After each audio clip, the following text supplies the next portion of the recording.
할렐루야. 오늘도 함께 하신 주님을 찬양합니다. 오늘 같이 나눌 하나님의 말씀 예레미야 43장 1절로 13절까지의 말씀을 통하여 애굽에 임한 하나님의 말씀이란 제목으로 같이 나누기를 원합니다. 자, 오늘 본문에서는요, 이 순종을 맹세하였던 요하난, 그리고 그를 따르는 일행들이 결국에는 하나님의 말씀을 무시하고 애굽으로 내려갑니다. 하나님은 그들이 의지하는 애굽을 바벨론을 통해 심판하시겠다고 말씀하시는데요, 참 기가 막힌 내용인데, 자, 한 절 한 절씩 읽으며 같이 나누기를 원합니다. 먼저 1절부터 7절까지의 말씀입니다. 예레미야가 모든 백성에게 그들의 하나님 여호와의 말씀, 곧 그들의 하나님 여호와께서 자기를 보내사 그들에게 이르신 이 모든 말씀을 말하기를 마치니, 호사야의 아들 아사랴와 가레아의 아들 요하난과 모든 오만한 자가 예레미야에게 말하기를, 네가 거짓을 말하는도다. 우리 하나님 여호와께서 너희는 애굽에서 살려고 그리로 가지 말라고 너를 보내어 말하게 하지 아니하셨느니라. 이는 네리야의 아들 바룩이 너를 부추겨서 우리를 대적하여 갈대아 사람의 손에 넘겨 죽이며 바벨론으로 붙잡아 가게 하려 함이라. 이에 가레아의 아들 요하난과 모든 군 지휘관과 모든 백성이 유다 땅에 살라 하시는 여호와의 목소리를 순종하지 아니하고, 가레아의 아들 요하난과 모든 군 지휘관이 유다의 남은 자 곧 쫓겨났던 여러 나라 가운데에서 유다 땅에 살려 하여 돌아온 자, 곧 남자와 여자와 유아와 왕의 딸들과 사령관 느부사라단이 사반의 손자 아이감의 아들 그다랴에게 맡겨둔 모든 사람과 선지자 예레미야와 네리야의 아들 바룩을 거느리고 애굽 땅에 들어가 다바네스에 이르렀으니 그들이 여호와의 목소리를 순종하지 아니함이러라. 아멘. 자, 이렇게 오늘 본문에서는요, 하나님의 말씀을 무시하고 귓등으로 듣지 않는 요한안과 그들의 일행의 모습을 볼 수 있습니다. 오늘 이 본문의 말씀에 보니까요, 요한안과 그 일행은 기대했던 말씀을 예레미야를 통해서 듣지 못하자 예레미야 그자는 거짓 선지자라고 비난하고 있는 거예요. 그러면서 예레미야의 말을 듣고도 우리 하나님이 그렇게 말씀하실 리가 없다라고 하면서 그냥 한마디로 물리쳐버리고 있는 거예요. 이는 내 결정이 곧 하나님의 뜻이어야만 한다는 교만이나 하나님의 말씀대로 하면 실패할 것이라는 불신에서 비롯된 태도가 아니겠습니까? 때로는 수용하기 어려운 하나님의 말씀이 우리 앞에 떨어질 때가 있어요. 하지만 그럼에도 불구하고 우리는 더욱 겸손해야 하고 하나님을 더욱 신뢰해야 한다는 것이에요. 겸손한 마음으로 하나님의 말씀을 붙잡고 신뢰하는 자에게는 이러한 불신의 태도, 이러한 교만한 태도는 결코 나오지 않기 때문입니다. 하나님 말씀 앞에 겸손함과 그리고 더욱더 뜨거운 믿음으로 그 말씀 앞에 순복할 수 있는 우리 모두가 되기를 원합니다. 자, 계속해서 보니까요, 또 4절부터 7절까지의 내용에 보니까 요한안뿐만 아니라 모든 백성이 하나님의 말씀을 버리고 애굽으로 결국에는 내려가게 됩니다. 그들은 요한안과 함께 맹세했던 당사자들이고 모든 과정을 지켜본 증인들이었어요. 당연히 하나님의 뜻이 무엇인지 알았지만 그들의 마음은 이미 애굽에 가 있었던 자였지요. 그러면서 너는 하나님께 여쭤봐라, 우리가 하나님의 뜻대로 행하겠다라고 이 예레미야에게 요청을 했었던 것 아닙니까? 그들의 마음속에는 그럼에도 불구하고 애굽이 안전한 피난처가 될 것이라고 생각하고 그뿐만 아니라 확신을 넘어 신앙이 되고 있었다는 거예요. 그래서 요한안이 예레미야를 거짓 선지자로 몰고 바룩을 악한 주동자로 규정할 때 내심 다행으로 그들은 여겼을 것이에요. 침묵하며 따라간 그들도 하나님의 말씀의 반역자라는 거예요.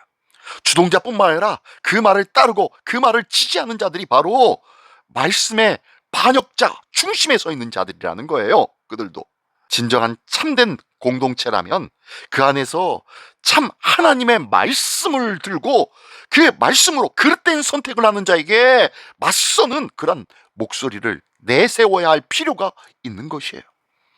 그러한 자가 없다면 하나님의 공동체가 아닌 것입니다. 한마디로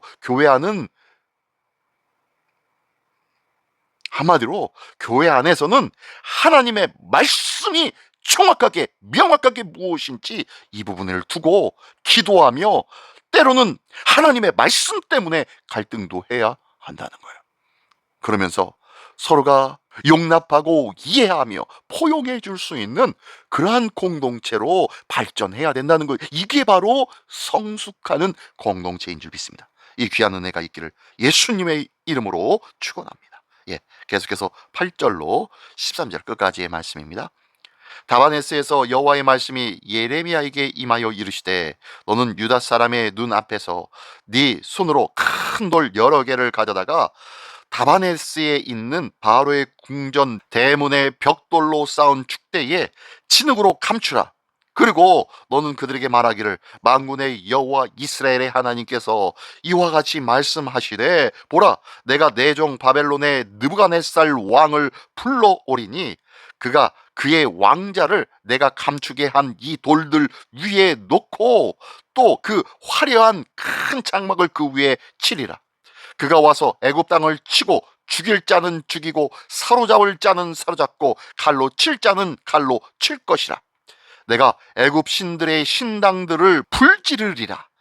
느부갓네살이 그들을 불사르며 그들을 사로잡을 것이요 목자가 그의 몸에 옷을 두름같이 애굽 땅을 자기 몸에 두르고 평안히 그곳을 떠날 것이며 그가 또 애굽 땅 베세메스의 석상들을 깨뜨리고 애굽 신들의 신당들을 불사르리라 하셨다 할지니라 하시니라. 아멘. 이제 그들과 함께했던 예레미야에게 하나님의 말씀이 임하십니다. 예레미야에게 다바네스에 있는 바로 궁전 앞 광장 바닥을 파고 돌들을 가져다가 묻으라고 말씀하십니다. 이는 심판을 알리는 상징 행위이지요. 뱃띠를 땅에 묻어 썩히는 것, 그리고 토기장이 손에 터진 그릇들, 그리고 아나도스의 밭을 매입하는 행위, 이런 행위들이 앞에서 계속 보여주고 있었는데요. 이런 행위와 마찬가지로 하나님의 말씀을 백성에게 생생하게 전달하기 위하여 그들로 말씀을 더 잘 듣게 하려는 그 목적으로 이렇게 상징 행위를 행하라고 말씀하고 있는 거예요. 그리고 이 말씀을 들려주고 자신의 뜻을 알려주시려는 하나님의 열심과 정성이 이 상징 행동을 통하여 보여지고 있는 것입니다. 불순종하고 하나님을 외면하고 있는 자들에게도 하나님은 열심과 정성을 다하여 하나님의 뜻을 설명해주고 있는 것이에요. 그분이 바로 우리의 하나님이신 믿습니다. 그 하나님을 우리는 의지하며 그 하나님께서 우리를 향하여 구원의 길을 예비하여 주셨으며 그 하나님의 놀라운 사랑으로 우리를 자녀 삼아 주신 줄 믿습니다. 이게 바로 우리의 하나님이신 줄 믿습니다. 또한 유대 땅의 경계를 넘어 애굽에서도 하나님의 말씀이 지금 들려지고 있네요. 그뿐만 아니라 바벨론 왕 느부갓네살을 내종이라고 부르시고 있어요. 그를 통해 애굽 사람과 신전을 초토화시킬 것이라고 전해주고 있습니다. 이를 통하여 하나님의 심판 앞에서는 결국에는 도망칠 발이 없다는 것을 보여주고 계시며 또한 자기 백성을 보호할 손이 없는 이 무능한 애굽 신의 실체도 알게 해주고 있다는 것입니다. 유다 백성이 참으로 두려워해야 할 것은 애굽도 그리고 애굽의 신도 바벨론도 아닌 살아계신 이 온 땅과 만물의 창조주이신 하나님이신 줄 믿습니다. 그분밖에 없어요. 오늘도 그 영원하시고 유일하신 그 하나님만 붙잡는 믿음에 든든히 서 있는 우리 모두가 되시기를 예수님의 이름으로 축원합니다. 기도하겠습니다. 전능하신 주님 감사합니다. 마음에 끌리는 대로 행하지 않게 하여 주시고 말씀이 이끌어 주시는 대로 순종하며 믿음으로 그 말씀 붙잡고 나아가는 신실한 믿음의 사람으로 세워 주시옵소서. 예수 그리스도의 이름으로 기도드리옵나이다. 아멘.